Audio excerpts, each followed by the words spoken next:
안녕하세요. 안양헬스 기념병원 뇌신경센터 구경모 원장입니다.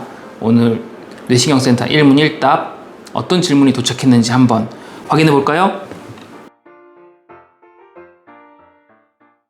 대뇌 동맥류의 증상을 알려드리기 전에 먼저 대뇌 동맥류에 대해서 말씀드리겠습니다. 동맥류란 혈관 내막이 얇아지면서 얇아진 부위가 풍선처럼 부풀어 오르는 것을 동맥류라고 합니다.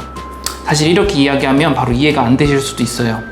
좀 쉽게 얘기를 하자면 보통 어린 아이들이 좋아하는 막대 풍선 있죠? 풍선을 불 때 막대 풍선의 한쪽 벽이 조금 얇아져 있다면 그 풍선을 불면 어떻게 될까요? 얇아져 있는 부분이 이렇게 볼록 튀어나올 수 있겠죠?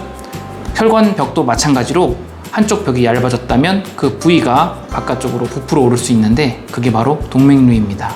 이 동맥류는 선천적으로 발생하는 것이 아니고 후천적으로 혈관 벽에 문제가 쌓이다가 어느 순간 임계점을 넘으면 수일에서 수주에 걸쳐서 부풀어 오르고 대다수는 터지지 않고 안정화가 되기는 하는데 소수에서는 터져서 사망률이 매우 높은 뇌출혈, 정확히는 지주막하 출혈을 일으키는 질환입니다. 보통 유병률이 1에서 3% 정도 된다고 알려져 있습니다. 보통 1% 정도만 되는 병도 유병률이 굉장히 높다고 생각하는 병인데 1%에서 3% 정도가 된다고 하면 꽤나 많은 분들이 뇌 동맥류를 가지고 살아가고 있겠죠? 보통 그 중에서 모두 다가 문제를 일으키는 것은 아니고 보통 100명에서 300명 중에 1명 정도가 터져서 지주막하 출혈을 일으킵니다. 동맥류가 잘 생기는 위험인자, 잘 생기는 경우는 유전성 경향, 유전성 질환 때문에 잘 생길 수도 있습니다. 모야모야병이라든지 다낭신이라든지 질병을 앓고 계신 분들은 동맥류가 더 잘 생길 수 있습니다.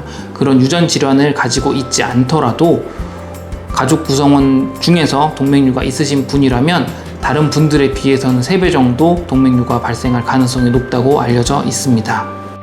또한 흡연, 고혈압, 그리고 여성 같은 경우 폐경기 이후에 여성 호르몬이 부족해지면 동맥류의 생성과 연관이 있다고 알려져 있습니다.